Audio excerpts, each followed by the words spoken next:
Welcome to Trina Talk. Trina Talk is a weekly podcast that will inspire and empower women of all ages to strive for the impossible. Your host, Trina L. Martin from TrinaMartin.com, is a motivational speaker, leader, and cyber tech expert. Every week, Trina will share wisdom gained from her life experiences and lessons learned while pursuing her goals to inspire you to achieve the next level in your life. Now, your host, Trina L. Martin. Hello, welcome to Trina Talk. I am your host, Trina L. Martin, and this is episode 18. This week's guest is Sarah Williams. Sarah is the founder of Tough Girl Challenges. She is the host of Tough Girl Podcast, and she is just a woman who has strength and determination. She just does not stop. She has completed the Marathon des Sables. She has hiked the Appalachian trails and so many other things. So if you ever feel like you just don't have enough to keep going, I think this episode will inspire you. Hi, Sarah. Welcome to Trina Talk. How are you today? I am fabulous. Thank you so much for having me on. It's such a pleasure to speak with you. Oh, thank you for being here with me. I'm very interested in your story. You are the founder of Tough Girl Challenges. Tell me about that. Well, I'm going to give you a little bit of backstory as well of how I got into Tough Girl Challenges. So very, very normal. I followed the crowd, did school, did university. All my friends moved down to London. I moved down to London, got a graduate job, started working in banking, did that for 8 years, got to about 32, and I was like, this cannot be my life. Oh my goodness, I'm tired, I'm ill, I'm stressed out, I'm burnt out. I need to make a change in my life. So I ended up leaving my corporate job, going traveling for 18 months. And it was while I was traveling, I really started to think about what I wanted to do with my life. What direction did I want it to go in? And for me, the things that inspired me were travel, adventure, challenge, motivating, inspiring women and girls. So I sort of put it all together and created Tough Girl Challenges, which is what that encompasses. So it's a podcast, it's a blog, it's a website, and it's basically this massive resource for women who like doing physical challenges. They want to get fit, they want to get active, they want to travel, they want to explore, they want to push themselves to their limits and step outside their comfort zone. So I interview women, all ages, all backgrounds, who've gone out there and done these incredible challenges, whether that is somebody who's sailed around the world, whether that's somebody who's climbed the highest mountain, they've become a pro cyclist, or they swam across the English Channel, or run ultra marathons or marathons. And it's all about promoting and sharing their stories. Wow, that's very interesting. You're actually doing something similar that like I'm doing with Trina Talk, but you're taking a different perspective on that. I'm very. So I was just going to say, like, I felt as though, especially like women in sports and like fit, active women, don't really get the exposure. Especially if you don't look a certain way, then people may not think that women can go out there and climb these mountains or run these races. So it's great to be able to share different stories and show the variety of women out there who are doing all of this incredible stuff. Yes, I agree, because that is inspiration to me as well. It's not just what's going on in the boardroom that you can do better at and get inspired as, but these things that you're doing, because you're quite adventurous yourself. I see that you do marathons, you hike. Tell me about some of the things you've done, because I mean, you just have a lot going on. Yeah. Well, I think because I'm out there and I go to like a lot of schools and talk to young women about challenging themselves and stepping outside their comfort zone, that I can't just talk about it. I've actually got to show people that I'm also, living this kind of lifestyle. So to launch Tough Girl Challenges, I thought, what's going to take me outside of my comfort zone? What's going to scare me? What's going to give me these butterflies in my stomach? And I have run, I've run marathons before. So that, running 26.2 miles was in my comfort zone. I've run the London Marathon 5 times. But for me, it was like, well, how can I make it bigger? How can I make it scarier? And there's this race that I'd always heard about called the Marathon des Sables, which is French for Marathon of the Sands. and it's held in Morocco every single year. The Discovery Channel named it as the world's toughest foot race. It's running 6 marathons in 6 days across the Sahara Desert while carrying everything you need on your backpack. And for me, when I heard about this race, I got those butterflies. I thought, can I be fit enough? Can I be strong enough? Will I be mentally resilient and have enough grit and determination to actually, enter the race and complete the race? And so that was my first big challenge, running these 6 marathons, 6 days across the Sahara Desert. And it did test me. There was a lot of high points, but an incredible amount of low points as well, where I was really started to doubt myself. Why am I doing this again? I've got my blisters are hurting my feet. The sun is beating down on me. I'm not sure I can finish it. Especially there's one stage where you have to run 52 miles in a day. I'd never ever sort of completed a distance like that, but I learned a huge amount from it. And then my challenges have gradually just become bigger and bigger and bigger. So in 2017, I hiked the Appalachian Trail, which is it runs from Springer Mountain, Georgia, all the way up to Mount Katahdin in Maine. It runs through 14 states. It's most through hikers will spend 5.5, 6 months hiking it. It's 2,200 miles. And I thought, well, I've only got 100 days to do it in. Why don't I do it in 100 days? So that's how I spent my summer in 2017, out on the Appalachian Trail, walking 22 miles per day every single day. So that was, obviously a big physical challenge, a big mental challenge. But one of the things that I found from that experience was the emotional challenge of being out there every single day. And so that was challenging. I actually vlogged the whole experience as well, because I think sometimes people can look at you, and especially through social media, they can see you completing something. They can see you reaching the top of the mountain. They can see you completing a race, or they can look at your website or look at you online and think, oh, it's easy for her to do. And it can always just look too glamorous and too perfect. But I actually wanted to show people the real side of what it was like being out there on the trail every single day, and say, look, it's not always sunshine and roses. It's not always easy going. You're going to have these obstacles. You're going to have these tough days. And it's about how you persevere. It's how you carry on going, even when you don't want to. So, there's a couple of big challenges. And as I was saying to you just before we got on the call, most recently I flew over to Vancouver in Canada and cycled down the Pacific Coast Highway. So just over 4,000 kilometers from Canada all the way down to Cabo in Mexico. And then I flew from Mexico. My brother lives in Australia, so I'm just currently in Australia during the incredible summer, just recuperating and letting my body recover for a couple of months before I'll be heading over to India to do a month of yoga and basically to help repair my body from all the abuse it's taken over the past couple of years. Oh my goodness! So yes, that's a lot of information. I'm just throwing at you, Dan. So sorry. Yes, that's a lot. But while you're doing all these things, what kind of support system do you have now? Do you do all this traveling and by yourself alone, and then you do these adventures alone, or do you have a traveling companion? So I do them all solo. So I do them solo and unsupported. Now for the Marathon des Sables, that was a big race. There was about 1,200 competitors from all over the world. About 200 women do it out of about 1,000.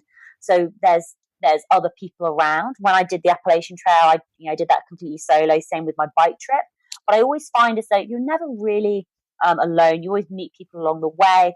And I'm very fortunate. I've built up this community called the Tough Girl Tribe of the women and the listeners and the patrons who support me.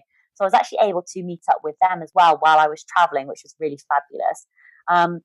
But sometimes I do struggle to find people who want to go and do stuff like this. So not everybody wants to go run 6 marathons in 6 days across the Sahara Desert, or speed hike, fast pack, 2,200 miles in 100 days. So, but I enjoy doing it. I enjoy putting myself out there, getting outside my comfort zone, and seeing what I'm made of, and doing these challenging, adventurous sort of sports and activities. Wow. You're very inspiring to me, because you're not sitting at home like some women and going, well, I can't do this unless I have someone with me. You got out there, you took the initiative, and you're doing what you love to do. Was that hard for you to start doing that? I think I was very, very fortunate, because when I was 18, I actually went on a gap year. And so when I was 18, I was traveling through Southeast Asia, Australia, New Zealand. And initially I did start traveling with a friend, and halfway through she had to go home. And so I then had the option, well, what do I do? So I'm currently in Thailand at this point. Do I carry on the rest of this journey, or do I go home? And I thought, well, why should I limit myself just because it's just me doing it? I'm sensible. I can apply common sense. I follow my gut instinct about my surroundings and where I am. I do apply a lot of common sense when I'm traveling. I do my research. I do my planning. I do my preparation.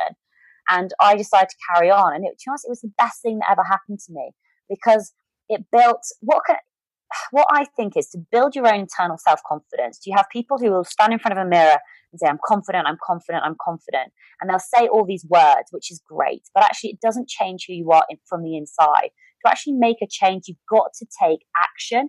So no matter what that is, because once you've done something which you thought was outside your comfort zone and you've accomplished it, that's when you start really believing in yourself and you really start knowing, hold on, I did that when I was 18. I traveled through Thailand, Malaysia, Singapore, Australia, and New Zealand by myself.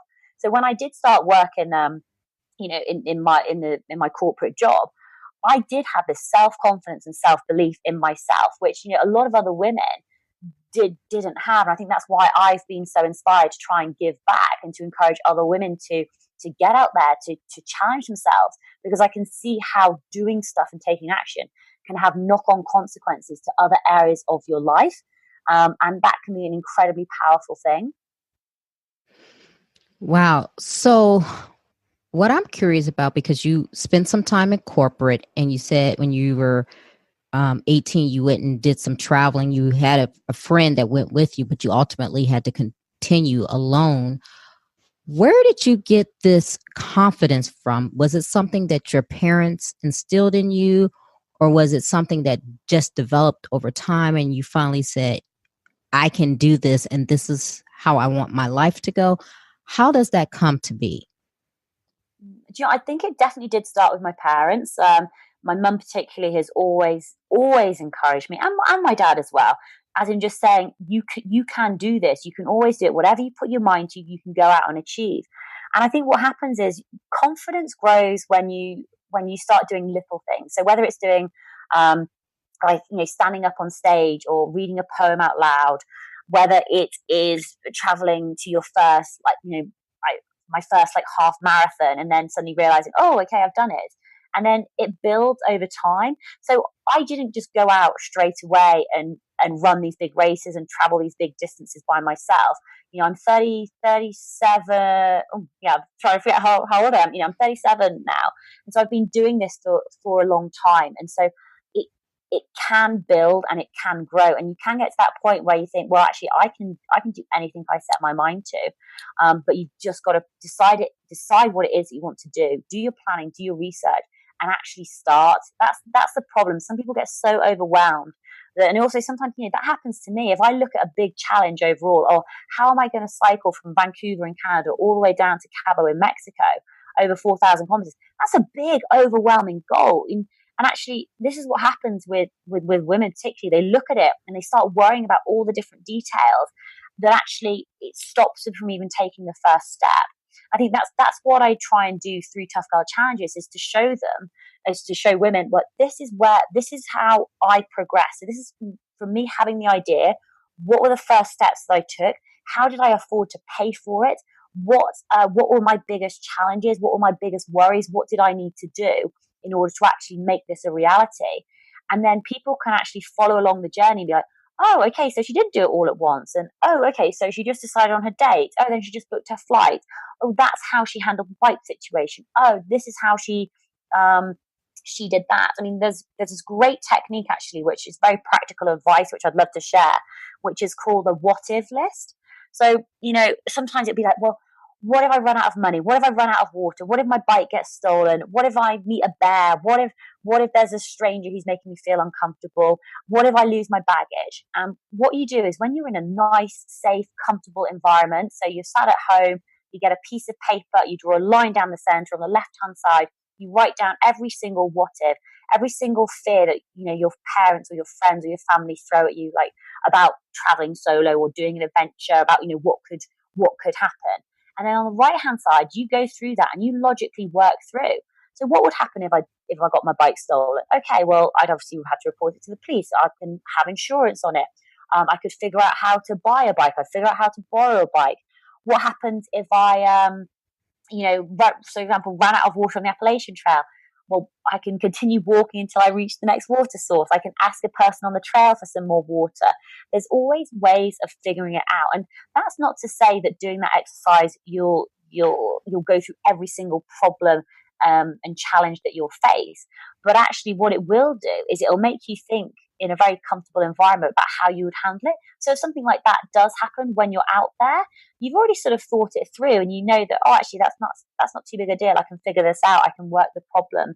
And by getting out there and actually doing it, that's how you're building your self-confidence. And I think it is something that grows. And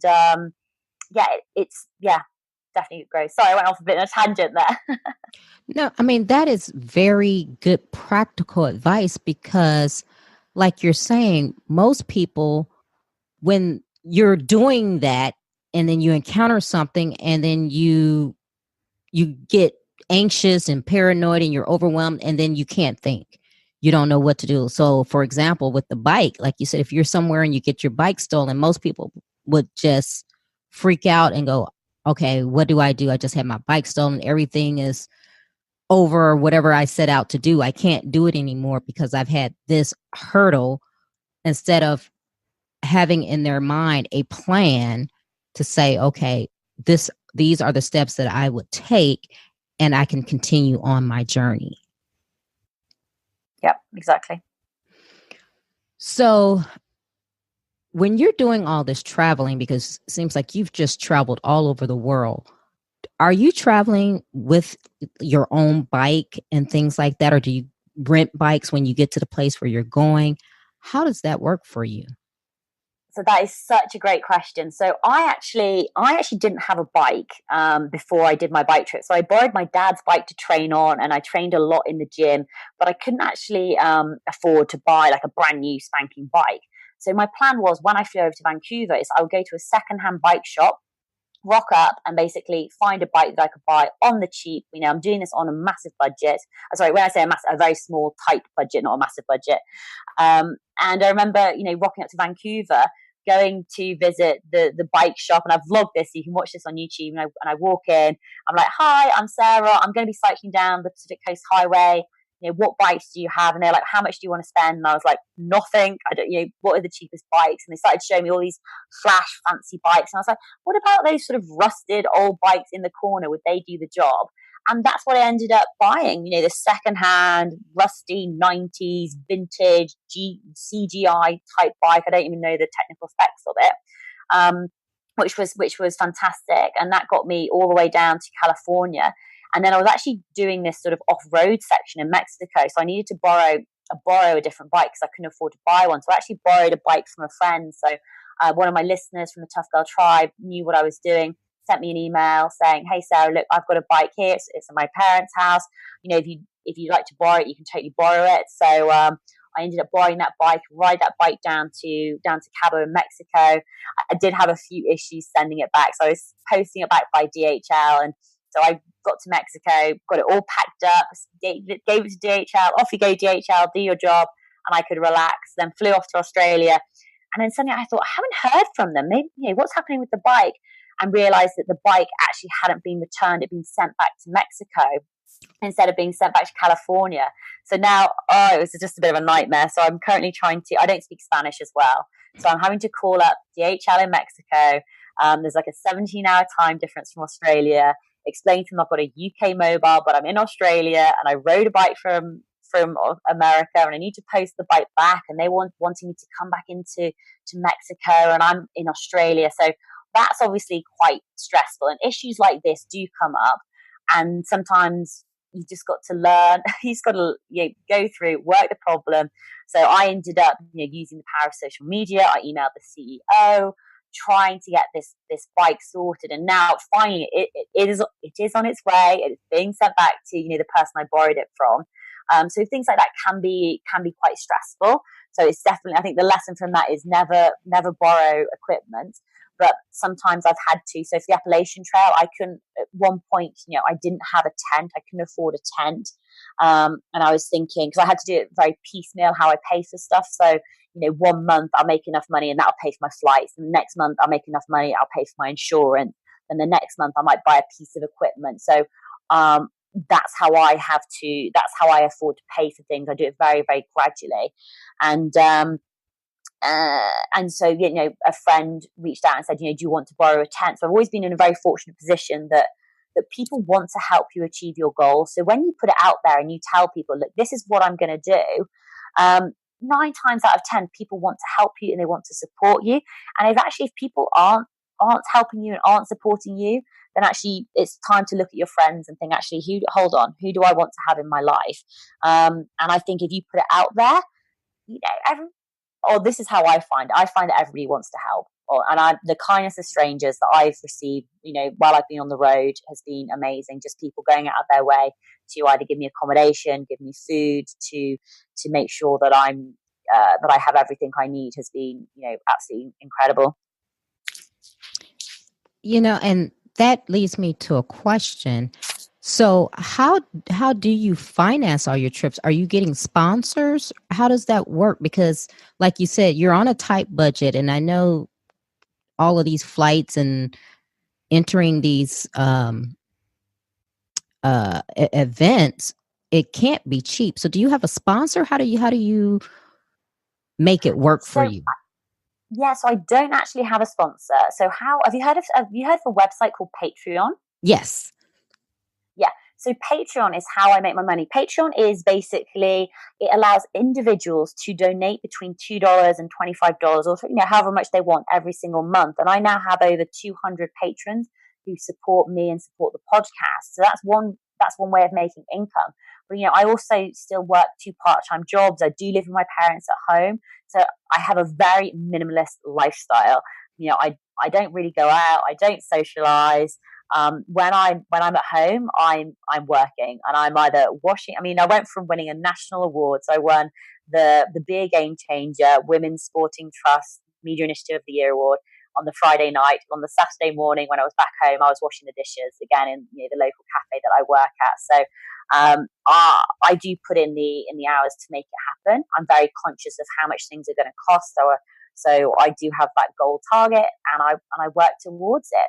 But generally, what you'll find is the 2 excuses that people will give is I don't have the time and I don't have the money, and I use them as well. But I also do think at the same time, if it's a priority, if you want to make it happen, you can figure out a way. Whether that's, I sold like all my corporate dresses, I sold them all on eBay. I got rid of like all my handbags, my shoes, etc. Kept one good handbag. That was it. I do odd jobs. I haven't been clothes shopping for I don't know how long.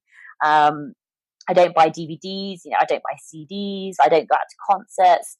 All my money goes on experiences. So, I'm not going to lie, it can be tough because I've gone from, having a very well-paid job and, a lovely lifestyle in London to suddenly being, 37, moving back in with my parents, building a business up from scratch, not making any money, not making any income at all for 2.5 years, going into debt to produce the podcast content. As you know, it costs money to produce this and to host it and to host a website and all of this stuff. It does add up. But Patreon has basically been incredible and totally changed my life. Having these individual supporters just allows me to have this regular income, which is enough just for me to sort of travel, if that makes sense. Mm-hmm. It does. That's very interesting. And, I'm very inspired by you because, like you said, you left corporate, you've moved in with your parents, you live very modestly, but at the end of the day, you're doing exactly what you love. Do you know what? I really am, and sometimes I have to pinch myself because I was cycling along the Pacific Coast Highway, looking out over the Pacific Ocean with the waves crashing down and the sun beating down. I was thinking, this is amazing. And yes, I'm cycling for 7-8 hours a day, and it's incredible. But 6-7 years ago, my life was in a completely different place.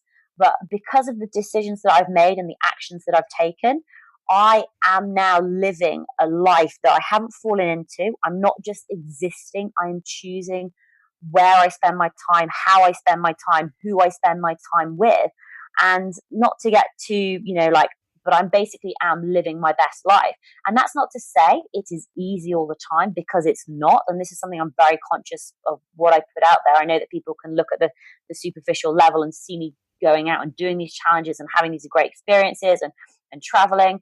But equally at the same time, and you'll know this yourself from running your own business, I would still probably work 15, 16 hours a day on my business, editing the podcast, editing the blog posts, editing the vlogs, doing social media, doing the marketing, doing the research. And there's a lot of work which goes on behind the scenes to make this happen. So when I go on big trips, my podcast still continues to run, blog posts still continue to come out. And how I do that is I preload content. So I can preload 3 months worth of content in order to give me a bit of space while I'm on the road traveling. And that in itself is a huge amount of work, just, to do your normal podcast and then to do double again. But I found for me, that's what I have to do in order to make sure that my business continues to run while I am traveling. Yes, I agree. It is a lot of work, and I'm right there with you. People don't realize that podcasting costs, and it is work. So for that, I commend you, because you're getting 3 months worth of content. That's a lot of work. That is huge amount of work. Yeah. That's a lot of work. And then to do that, to make sure it's scheduled, and then you go out and travel, that's even more work. How do you keep yourself from just being overwhelmed? Because when you're planning an event that you have to travel, it's going to be on X day. So, okay, I have to have my content ready. I'm pretty sure at times that can get stressful with you doing the planning for both things. How do you keep yourself sane through it all? Just such a great question. It's something I've been really thinking about. What I found is sometimes I can be looking around and thinking, right, I've got to edit all these vlogs, I've got to edit the podcast, I've got to write these blog posts, I've got to do, the to-do list always goes on forever. And sometimes you can spend so much time thinking about all the different stuff you've got to do instead of actually doing it. And what works for me is just doing one thing. I pick one thing, I pick the most urgent thing, I just do that and I focus on that. I try and switch off from social media to do it. But over the past, I'd say 4.5 years, I have shared so much of my life. I've documented my journey of growing Tough Girl Challenges from, the blog to the podcast to the vlogs, etc. And actually, it's one of the reasons I'm going to India in March, is to basically have a total detox. So my body's also been through a lot with the hiking, the cycling, the running. And so when I go to India, I'm going to have a month of a complete digital detox and no social media, even though the podcast will be preloaded, so they'll continue to come out. And all I'm going to do is yoga, eat vegan, vegetarian food, drink water, and have this mind-body break. So by the time I come back in April, I will be completely recharged and re-energized. That's basically my plan. And it can get overwhelming, and sometimes it's just a case of just picking one thing and doing the best that you can. And that's all I keep trying to do, is just try and do my best. I am organized. I do have to-do lists. I do have spreadsheets. I'm very clear on my mission, on my goal, what I need to do and how I need to do it. And it's not a question of it being difficult to do. It's just a question of getting it done, as in everybody knows how to do what they need to do. Or when you're in my world of the podcasting and blogging, I know how to edit the podcast. I just got to go through and do it and then upload it and get everything scheduled. And sometimes it just takes time, and you've just got to start and get on with it and be organized, but also, listen to your body. And I think this is a great thing about what I do now, is I have this freedom in terms of, I don't set an alarm in the morning. I wake up when I wake up. If I need to sleep for 10 hours, I'll sleep for 10 hours. If I'm waking up at 6, I'm waking up at 6. That's fine as well. And I'll get straight on to work. But then if I'm tired in the afternoon and need a power nap, I'm going to take a power nap. Or if it's like, actually, you need to go outside and get some fresh air, I'll go for a walk. So the only schedule I need to keep is my schedule, so I can work my life around me and what works best for me. Obviously, you will always have appointments with other people, which you have to keep. But apart from that, my life is my own to decide how best to spend that time. Wow, that's a beautiful thing. Now, with your schedule, do you have a set schedule? Let's say, such as you're going to travel 6 months out the year, or do you just plan as things come up that you want to do? I just plan as things come up. Sometimes I'm better at it than others. So back in November 2016, I was very aware of how I wanted my 2017 year to look. So I knew that I was going to be through hiking the Appalachian Trail. I knew I needed to finish in September because I was starting my master's in October. So by working backwards, I knew that the first sort of 4 months were going to be all about the podcast. Then I'd be through hiking the Appalachian Trail. Then I'd be starting my master's, and that was very, very clear. And then with 2018, I knew my master's would finish in August 2018. So therefore, I would be free from September onwards. So therefore, that's when I scheduled in my next big trip. And at the moment for 2019, I don't really have a schedule. I don't really have any plans. I do like being planned and organized. But on the flip side, sometimes you've just got to see what happens and see what opportunities are going to become available at a future date. And I think after you do a big challenge, you can sometimes get the adventure blues, and you just need to take some time to decompress and readjust and just think about, hold on, what do I want to do next? Is this the direction I want to be going on? What's the next challenge going to be? And also get yourself mentally and physically ready to do it. So sometimes it's okay or I find it okay to take a break, take a couple of months off, and then just see how I feel in April, basically. And just take it from there. I do have a massive bucket list. There's so many things I want to go and do, and so many things that I want to achieve. And especially when I speak to the incredible women on the podcast and I hear about some of the challenges that they've done, I think, oh, I'd love to go sail around the world, or I'd love to go and hike the Pacific Coast Trail or the Continental Divide, or then go and run the Tuaroa Trail in New Zealand, or go and walk the Camino. There's so many things out there that I'd love to do, and it's just finding out what's going to be a good fit for me, what's going to work well with my timeline, with how my body is, how my body's like coping physically, because sometimes I do pick up injuries, etc. So sometimes it is going with the flow. Wow. Sometimes that is the best thing. Now, going back with, like you mentioned about, getting your body ready and healing your body, I would assume you have always been athletic. What has made you do things on this level that you're doing things on now? Yes, I've definitely always been quite sporty and quite active. So I played lacrosse at university and did rowing. Then when I did start my corporate job, all of that basically fell away. And I think when you're in your 20s, you don't necessarily realize it. Well, for me, it definitely became about the career. And you're suddenly working very long hours, 7 till 7, sometimes later. And exercise just became didn't really happen for a number of years until I thought, right, something needs to change. And that's when I started training to do the London Marathon. But it's just physically, like I really enjoy doing challenges. But what I found, so for example, is running the London Marathon is I would start training in, say, January. The London Marathon will be in April. So it will be 4 months of training, 4 months of, intense effort. And then it's all over. 4.5 hours later on the day, it's done. Marathon des Sables, it was 18 months worth of training, and it was over after a week. And so what I found is that I wanted it to last longer. That's why some of my challenges now are like sort of 3 months, the Appalachian Trail, 100 days, because I just get so much enjoyment and so much pleasure from being out there and from having this purpose every day and from being fit and active every day. That actually I'd rather the experience lasted longer than the training, if that makes sense. Mm-hmm. Wow. So how do you inspire, or do you inspire other women as you're doing your traveling that you come across? Because I would imagine when you're meeting, because you said you've met people along the way, those people are similar to you as far as being driven and doing what they want to do as far as the adventures. Is there ever a time where you've come across someone's path that you had to inspire them and say, hey, you can complete this event? I've overcome XYZ challenge, and you're giving someone some inspiration and support, even though you're there doing the same thing that they're doing?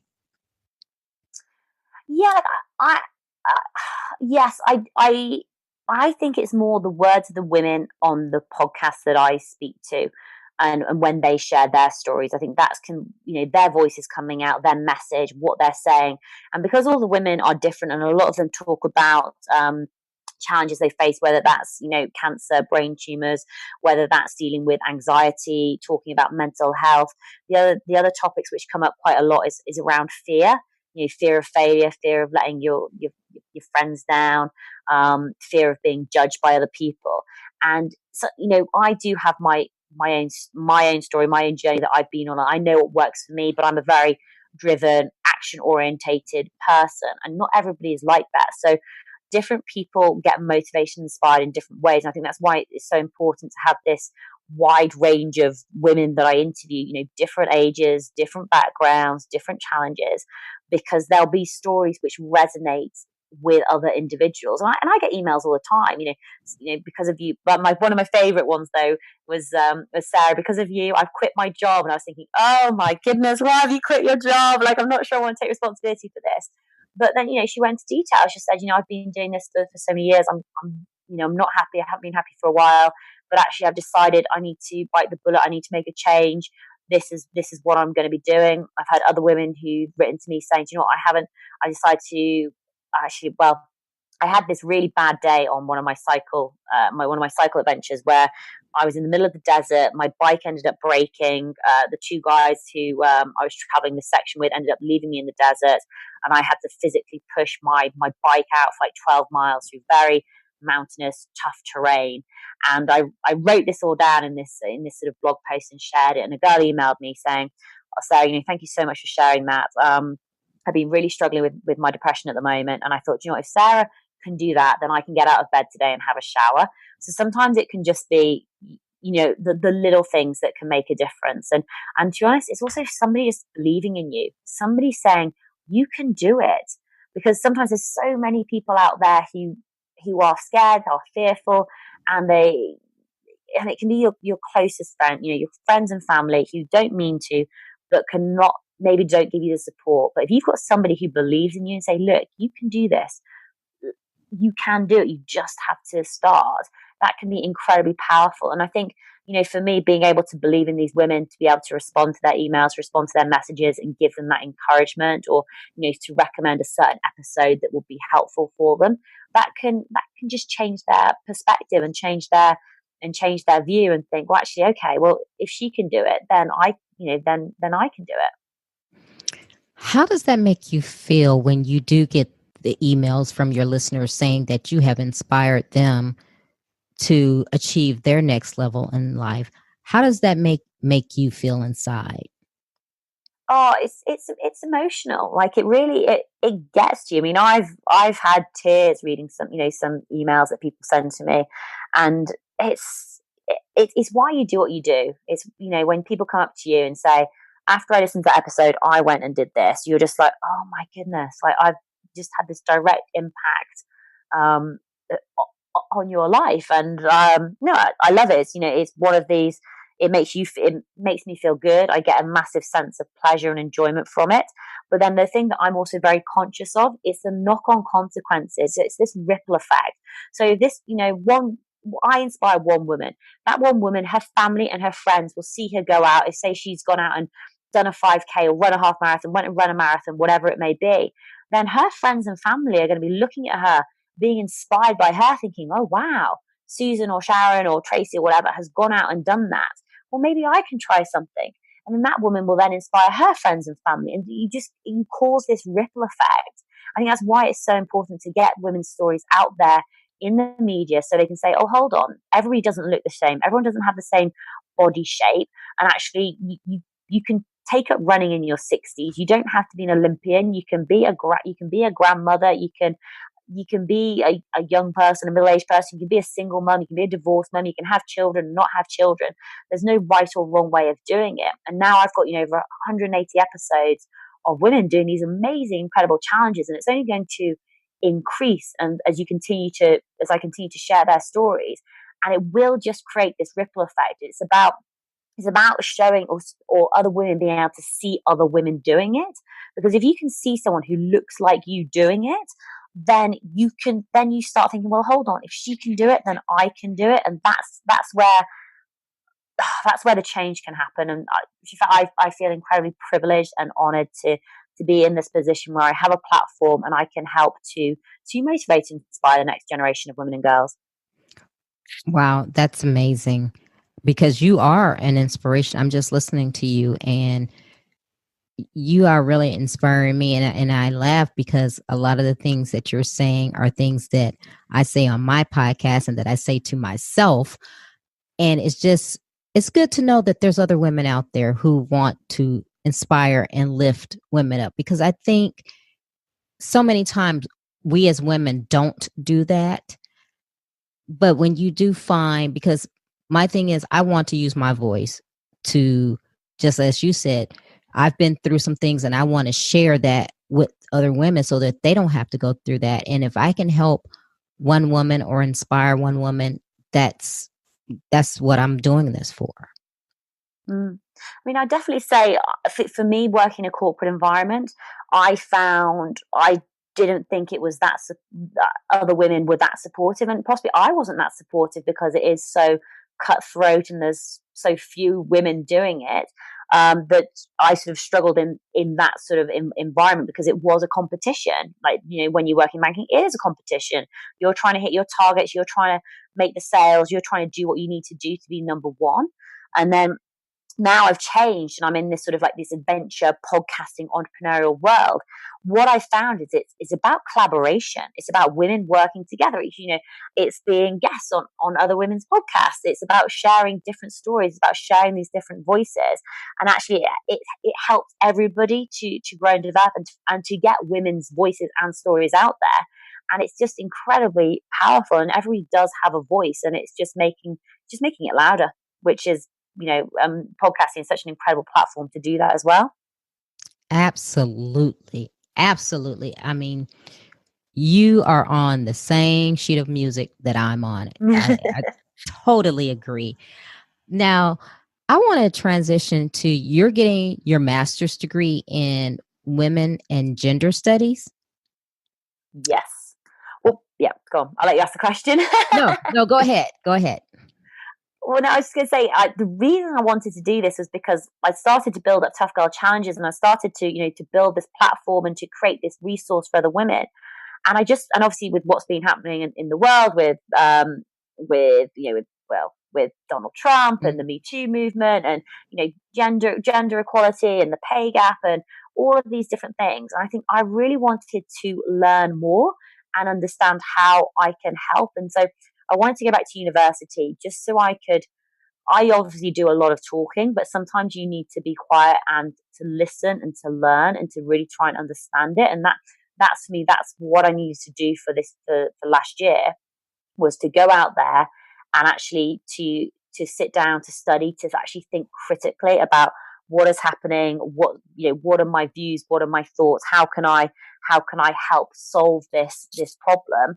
And it was, I mean, last year doing the masters, working 2 part-time jobs, planning a big expedition, my big cycle challenge, and doing everything else I was doing. It was incredibly challenging, but it was also this great opportunity to connect with other women who feel strongly about it. It was a great opportunity for me to write my dissertation, which I wrote on women, adventure, and fear, and for me to really try and to dig down into understanding more about women who adventure. And I suppose one of the things I found is when you listen to men talk about challenges and adventure, they'll talk about it as a very this is what we did, this is how we did it, so we went and climbed this mountain, this was the kit. Whereas for women, they'll talk a lot more about the internal journey. These were the fears I was having. This was the learning experience. This is how I overcame it. This was the journey for me. And I think that's really, really fascinating, just in how women communicate and just how men communicate as well. So so that's why I did my master's. I just wanted this opportunity to study and to learn and to just increase my knowledge. That is very interesting. And I never realized it. What you just said is how men will relate their experiences and how women relate theirs is totally, they communicate them from different aspects. Like you said, the woman is doing emotional, where the guy is telling the actual tactical piece of, this is how we did it, this is where we went, whereas a woman is telling more of how she feels and just the emotional side. And that's really funny how, yeah, we're so different that way. Yeah, it's definitely interesting. I even noticed it when I'm interviewed by men for their podcasts, and even like the type of questioning. Whereas women, when they interview, I mean, it's everybody's different. It's all good. It's good to have this diversity. But it's just one of the things that I've noticed, especially from speaking to the amount of women that I've spoken to. The things that stand out for me, or the common themes, are generally things like fear, especially mental health, mental resilience. Grit, determination, focus, having goals. This is also the fear of judgment, the fear of not being loved, the fear of failure. There's definitely common themes. Now, do you think that those are the common themes among women, because that's kind of in our DNA inherently? That's who we are. We're the nurturers and the people who are planning the lives of either ourselves or family, children. Do you think that's why? Because it goes beyond color barrier or social economics. It seems like every woman is just like that. It's so difficult to even say. Like I wouldn't even know how to even begin to answer that question. I just wouldn't know enough about it to. I'm still massively learning, and this is the thing. It's such a big, massive topic. It's I'd need to do more research. Mm-hmm. Wow, I mean,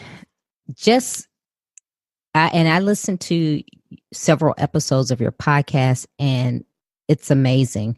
Like you said, just the women that you speak with and their challenges and things that they've overcome and how they're getting out doing it. And you're amazing as well. I'm sitting here listening to you, and I'm so glad that you took time out to do this interview with me, because I'm learning something that, I mean, I never knew anyone like you who just quit their corporate job and decided, this is what I love to do, so I'm going to go do it. And who basically they're putting physical demands and goals on their bodies, but you're actually achieving your goals. You're setting out to say, okay, I'm going to run this marathon or hike, whatever that may be, and you're getting out and you're doing it. Do you know how many people just, they want to do those things, but like you said, fear, they don't do it.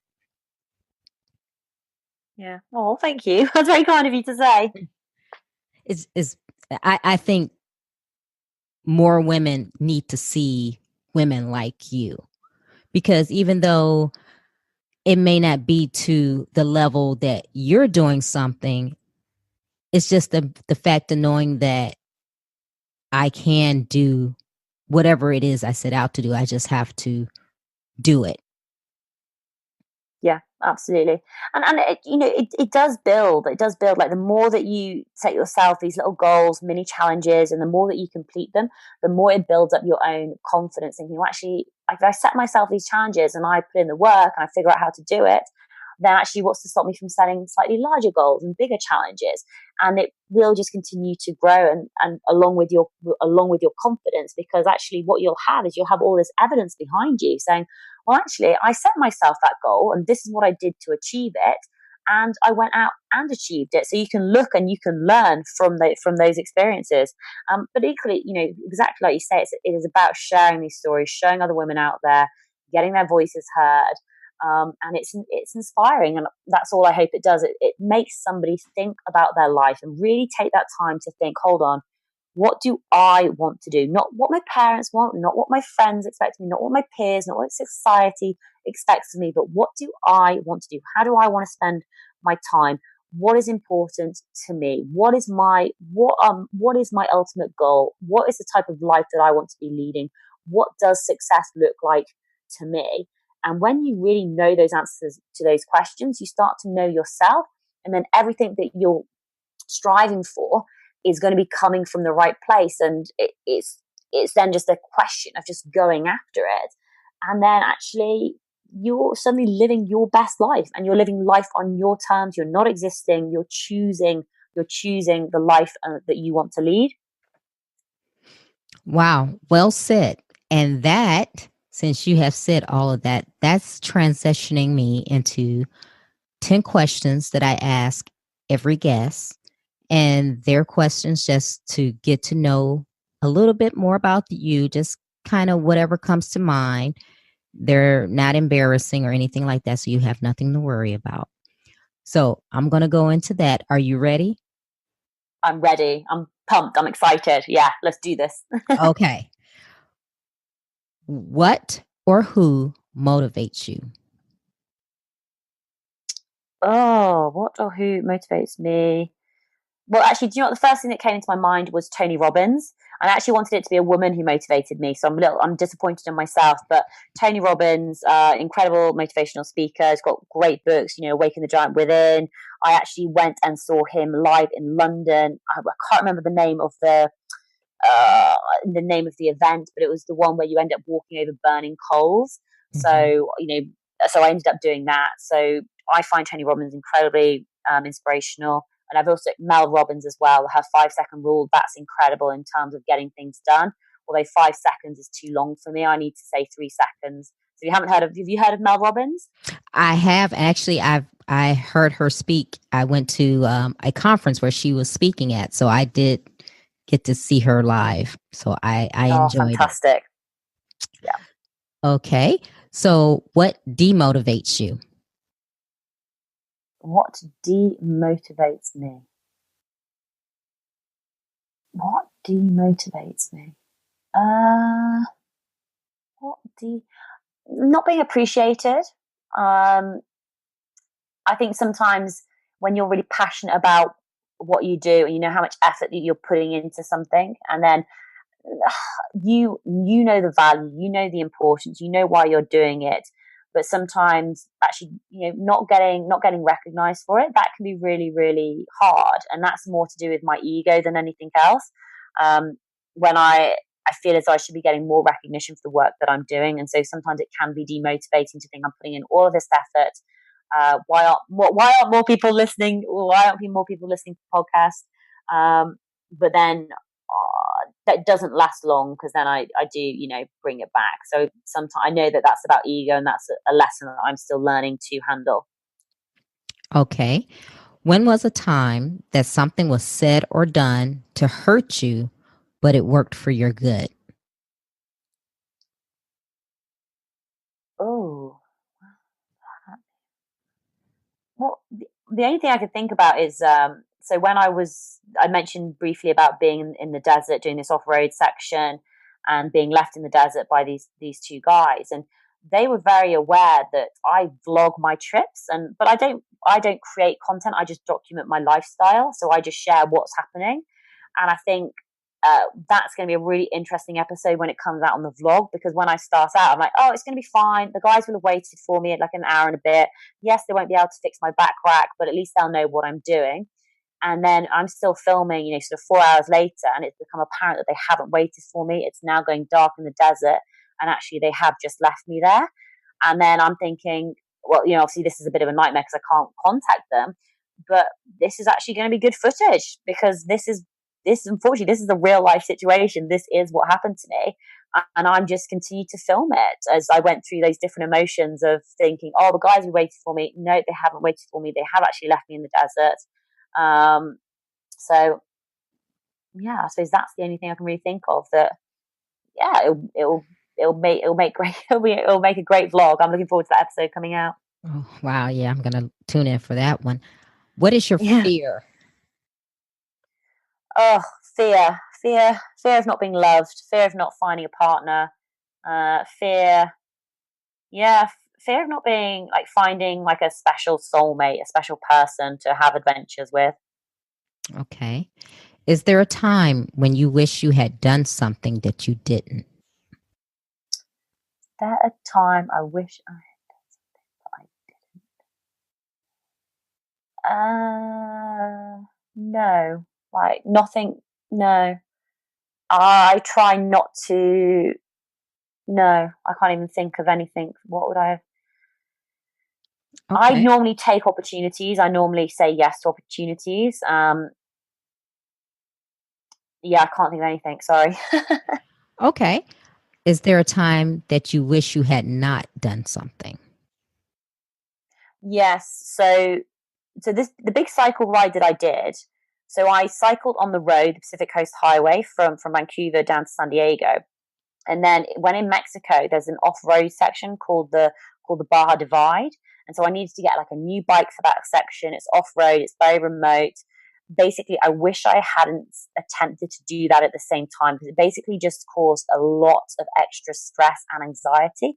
What I should have done is I should have kept my original bike that I rode and rode down the roads in Baja and not tried to do the off-road section. I tried to do too much because I needed two different bikes for this challenge. I needed two different bike setups, and it just ended costing me a lot more money than I was expecting. There's also a lot more stress of, when you borrowed someone's very expensive Surly mountain bike and then it potentially being lost by DHL, and then thinking, well, I'm obviously going to have to replace it. In hindsight, I should have just ridden on the roads all the way down. But that's a learning experience. That's feedback for me to take on board and for me to evaluate my next challenges. So there's lots of positives coming out of that. Okay. What is your definition of success? Freedom. So freedom of choice, financial freedom, freedom of movement, being able to live life on my terms. That's success for me. Being able to do what I want, when I want, with who I want, wherever I want. Okay. How do you recharge? I love having baths. I love sleeping. I love spending time in bed. I love the sunshine. I love a good massage. Just that sort of stuff does it for me. Chilling, relaxing. Yeah, sleeping, massage, spending time in the sun, reading, watching some Netflix, not doing anything. I'm very extreme, so I'm incredibly lazy. Like, so I won't even like walk to the shops if it's like 2 minutes away, but I will obviously go walk like 2,200 miles in 100 days. So like, I'm very extreme. Okay. What are you awesome at? Talking. I like talking, and I do talk a lot, but equally I do listen very, very intently, which some people may not necessarily know because they probably think I just talk too much. But do you know what? It's how I communicate best. I love the fact that I can speak to these incredible women and share their stories. Talking. Okay. What legacy do you want to leave? Oh, it's such a great question. I want to leave the biggest resource for women about adventure, travel, and challenges, such as Tough Girl Challenges, so that, even in 10, 20 years' time, somebody goes to the website and there's over 1,000 interviews with with 1,000 adventurers. There's also, I will have followed certain adventurers throughout their career as well. So speaking to them when they were 21, first starting out, speaking to them when they were 23 after a big challenge, after 27, after 30, every couple of years, so that people can go back and think, oh my God, this is her journey. This is her story. This is how she started. I think that's just going to be incredibly powerful to have this library, this resources of these women's voices, and for there to be vlogs available and blog posts. So a big educational resource, and be the leading expert in women in adventure. That would be a great legacy. Okay. Well, before we leave, what is one motivational takeaway that you want to leave with the listeners? If it doesn't challenge you, it doesn't change you. And what I mean by that is you've always got to be growing as a person, or else you're stagnating and your comfort zone will end up getting smaller and smaller and smaller. So you've got to keep challenging yourself, keep pushing yourself. You've got to keep growing and developing. You've got to keep learning new skills. You've got to keep stepping outside of that comfort zone. Keep growing and developing as a person. Just get better and better and better. All right, Sarah. So tell the listeners where they can find you, your social media platforms, your podcast, your blog. Tell us all about that, where we can find you. So the best place to go is toughgirlchallenges.com, and on there you can find more information about me, the Appalachian Trail, the Marathon des Sables, the big cycle challenge down Pacific Coast Highway. There's all of the links to the Tough Girl podcast, there's the Tough Girl blog, there's also links to my books, and that's at toughgirlchallenges.com. I am active on social media, most active on Instagram, especially Instagram stories at Tough Girl Challenges. So you can come and follow along and see what life is like for me on a daily basis. My stories sometimes prove hugely popular, but it's fun for me to be able to share more behind the scenes, what I get up to, how I prioritize, how I get things done, how I make sure that I'm really productive and not just busy all the time. I also share more about like my training, or especially when I'm training for a new challenge. But yeah, just come and check out toughgirlchallenges.com and take a browse, have a look through, and hopefully there'll be a woman on there which will motivate and inspire you.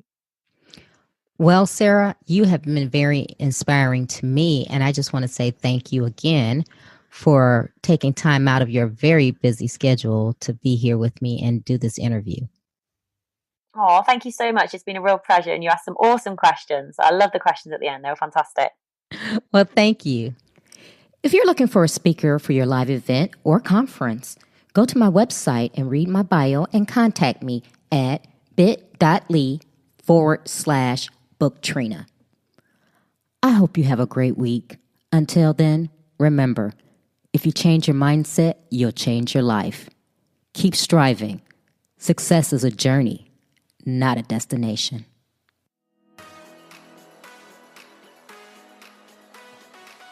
You can listen to Trina Talk anytime and anywhere.